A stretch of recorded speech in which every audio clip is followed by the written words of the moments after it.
Just when I thought I would finally have some time to relax, my sister Isabella suddenly came to visit. But it was still early for dinner. I sensed something different about her, something not quite usual. Today I have something important to talk to you about. I initially thought she was going to ask for some expensive cosmetics or designer accessories again. My name is Emma. I'm a corporate employee. My dad is a civil servant and I grew up in a fairly affluent family. But my mom always favored and pampered my sister Isabella, who is 5 years younger. Isabella has beautiful features and is charming and good at winning people over. However, being overly pampered, she became the type to constantly ask for expensive things, only to quickly lose interest once she got them. Feeling pain and unremarkable as a child, I studied hard, hoping to get even a bit of my parents' attention. But even when I scored well on tests, they often didn't seem to care, leaving me feeling lonely. However, always being a top student, I landed a job at a leading company immediately after graduating from college. I married a junior colleague, Robert, and moved out of my parents' house. It's been 2 years now. Meanwhile, my sister Isabella, who was never good at studying, ended up at an obscure college. She's stylish and popular, often receiving extravagant gifts and praise from men. I often hear that men around them constantly praise them, or that they receive shockingly expensive gifts. When we meet at our parents' home, she proudly shows up photos of her handsome boyfriends and brags at Len. But each time, it's a different guy, and none of our relationships seem to last. For Isabella, who never lacks male attention, it might all feel like a game. Lately, she's been coming over to our house uninvited for dinner. She realized we live close to her college. Isabella, living alone in a fancy apartment paid by our parents, claims she doesn't cook to avoid damaging her nails. I have been invited over a few times and noticed almost no food or cooking utensils in her kitchen.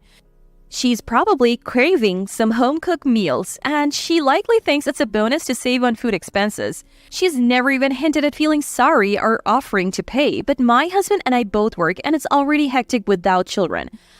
Plus, Isabella always comes unannounced, which is unsettling. I talked to Robert about it, but he said, "What's the big deal? She's your sister. Be a little generous. I look forward to seeing Isabella." Since Robert hardly does any housework, he probably thinks cooking and cleaning are no big deal. I guess it's partly my fault for letting him off the hook and taking on all the chores since early in our marriage. That's how I thought, and somehow I managed to get through it.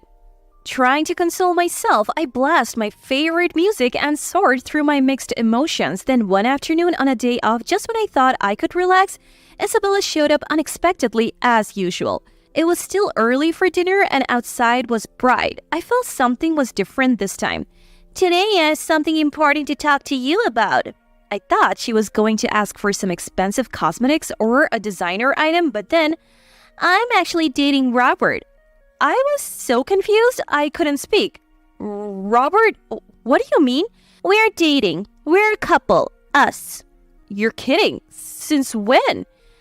"I don't know." Until then, Robert, who had been lounging in the living room, suddenly stood up and walked over to Isabella. "Well, that's how it is, so let's break up."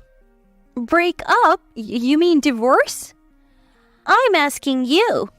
I would be in trouble if you didn't. After all, I'm pregnant." "Isabella? You can't mean..." "Yes, I am pregnant." Incredibly, Isabella was not only secretly dating Robert, but now she wanted a separation because she was pregnant. They stood close together, smiling at me. I couldn't keep up with this unbelievable situation, and it didn't stop there. "Now that a baby is coming, we need to prepare a good environment, right? You agree, don't you, big sis?" I thought nothing could surprise me anymore, but curious about what she would say next, I turned my vacant gaze towards Isabella. "I just happened to see this ad. Look, isn't this high-rise apartment lovely?" "Isabella, you're amazing for spotting a nice apartment. Actually, I've already viewed it, right?" "Yeah, it's spacious, beautiful, and seemed very comfortable. A really nice high-rise." "And what does this apartment have to do with me?" "It's scary. Big sis, you have been with Robert for 2 years without a child, right? He was lonely and sad. We'll have a child. You should be happier." "Are you saying it's my fault I didn't get pregnant?" "No, that's not what I mean." "So, Emma, you hold a position at work and earn more than me, right? Since we're family, lend me some money. I don't have the funds to buy an apartment. I'll pay you back, okay?" Robert never saved much, even when single. He spent quickly showing off and buying branded wallets and clothes he hardly used. Our dates were always split, and I often paid when he forgot his wallet or was short on cash. After marriage, I contributed more to our expenses. Yet I liked Robert and had no complaints. Please, big sis. I even asked our parents, but they refused. Isn't that terrible? They kept making outrageous demands. I was speechless. A hidden affair, an unplanned child, and now they want me to buy an apartment for their divorce? In hindsight, I always indulged Isabella's selfish requests. As a child, she took my doll, making me cry. As an adult, I frequently bought her gifts, but an affair with Robert and buying an apartment was too much. I felt my love for Robert and Isabella fading. I couldn't bear this shock. Soon after, I left the house and started living alone in an apartment. Strangely, I felt relief, as if I had returned to my single days. Emma, a gentle voice called and I turned around. It was Charlotte, my senior colleague, whom I was meeting. Sorry, I got held up with paperwork. No, it's me who should apologize for bothering you during your busy time. Don't worry about it. Let's order something. Charlotte quickly ordered from the menu. I confided in her about Isabella and Robert. That must have been hard. Charlotte listened to my story as if it were her own, showing deep empathy. I nearly cried while managing to finish telling her everything. I hadn't felt like eating these past few days, but Charlotte gently encouraged me to try the food. It's delicious. Right? The atmosphere here is so-so, but the food is exceptional. After some casual conversation, Charlotte became serious and asked me, So, what do you want to do now, Emma? I can't go back to how it was with Robert. I guess it's going to be a divorce. Yeah, I would end things too if my current partner cheated, no matter how much I loved them. It's one thing if it were a one-night stand with a bar worker, but she's a student and my sister. Charlotte continued to be a supportive listener. On my way back to the apartment, I noticed several messages on my mobile phone. All from Robert. He was asking for a quick preparation of divorce papers and even suggested I consider the cost of the high-rise apartment they wanted to move into. Pure selfishness. It seemed he still saw me as a free housekeeper or a convenient ATM. How much more could Robert disrespect me? But this made me completely resolve my feelings. I decided to mail the completed divorce papers to Robert. After a while, my divorce with Robert was finalized. I had already hired a detective agency and had several photos and videos of them holding hands, which I used as evidence. What's more, when the two of them made such insane demands, I immediately recorded them with my mobile phone. Ironically, recording their absurd demands on my phone helped reduce the investigation cost. I formally requested Isabella and my ex-husband Robert to pay the divorce settlement. Knowing the amount, they must have exploded with dissatisfaction. They ambushed me after work, calling me over, then confronting me angrily, but I anticipated such boldness from them. Taking a deep breath, I faced them and stated firmly, The divorce settlement is a given. You're an adult, Isabella. Take this as a lesson about society. No, I can't pay. That's terrible, big sister. Why are you doing this? Isabella looked at me with teary eyes, like a sad puppy. It seemed like her usual tactic to get her way by crying. I hadn't fallen for it. Oh, and Robert, I've already reported your affair to the company. No way! To the company of all places! Well, my job's impacted since I hold a position. The higher-ups seem troubled by it. What? You're mocking me? I'm just conveying the instructions from above. I actually thought you were more valued, so it's surprising and complicated, and our company's chairman is actually a distant relative of mine. What? I didn't know that.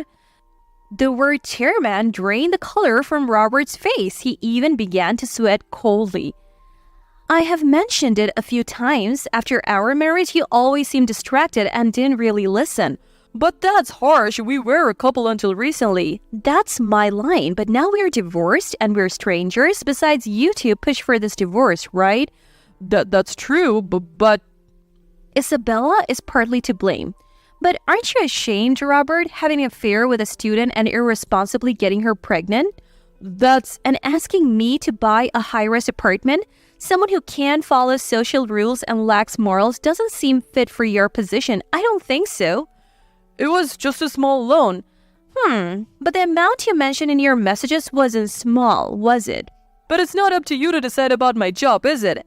Actually, it's more of a senior's decision, and I hadn't mentioned it before, but I have been offered a position in HR for a while now. You mean Charlotte? Robert, what are we going to do now that your job is at risk? What about our high-rise apartment? Help us, big sis. They were in complete panic, taking turns pleading me to talk to their bosses, their faces pale. Passersby from the office cast glances our way, sensing something was amiss. I told them to communicate further through a lawyer and left the scene. Shortly after, security of the company detained them for questioning. Despite their numerous calls and messages, I didn't respond. Their words no longer had any effect on me. After getting a thorough scolding from the chairman about the affair and the commotion with Isabella, Robert was visibly deflated. Proud as he was, the shock hit him hard. Soon, he was transferred to a regional branch. Isabella, a city girl at heart, struggled with the limited social and work options here, leading to constant fights and frustrations. Isabella criticizes Robert almost every day, so they fight a lot. Robert, receiving no help with housework or cooking, vented his frustrations to me via messages. Isabella's online shopping addiction led to debt, and Robert was chased by repayments. Visibly worn out, their marriage didn't last 6 months and they divorced. Isabella, now a single mother, quickly found a new man, but it only attracted insincere types like herself, leading to betrayals and financial demands. Despite her love for romance, she became slightly distrustful of men. Struggling financially, Isabella reluctantly returned to our parents' home, where mom insisted she contribute to living expenses and work part-time, which was surprising. Meanwhile, an overseas business trip opportunity came up for me, and I gladly accepted. Charlotte and I are busy preparing for it, as she will be accompanying me in a support role. Emma, he's here again. Charlotte indicated Daniel's presence with a lowered voice and a glance. Oh, Daniel. He's been showing up a lot lately. Daniel from another department, known for being amiable and funny and quietly popular among colleagues. He noticed us, approached with a smile. Thank you for your hard work. And started a conversation. Today he wanted to discuss a work matter, so the three of us moved to a conference room. I just remembered I have something to do. Sorry, can you take over?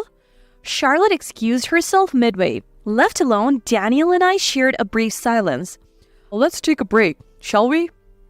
He efficiently brought us drinks. Later, Charlotte teased me about Daniel's apparent interest. My intuition says he likes you, says Charlotte. Do you think so? Yes, he's competent, sincere. What do you think about someone like him? He seems capable, but beyond that, just a nice person, I guess. I see. But I think you two have a lovely vibe together. Charlotte, it's hard to think that way about a colleague. I started to consider inviting him out after the business trip. That was the beginning of a new thought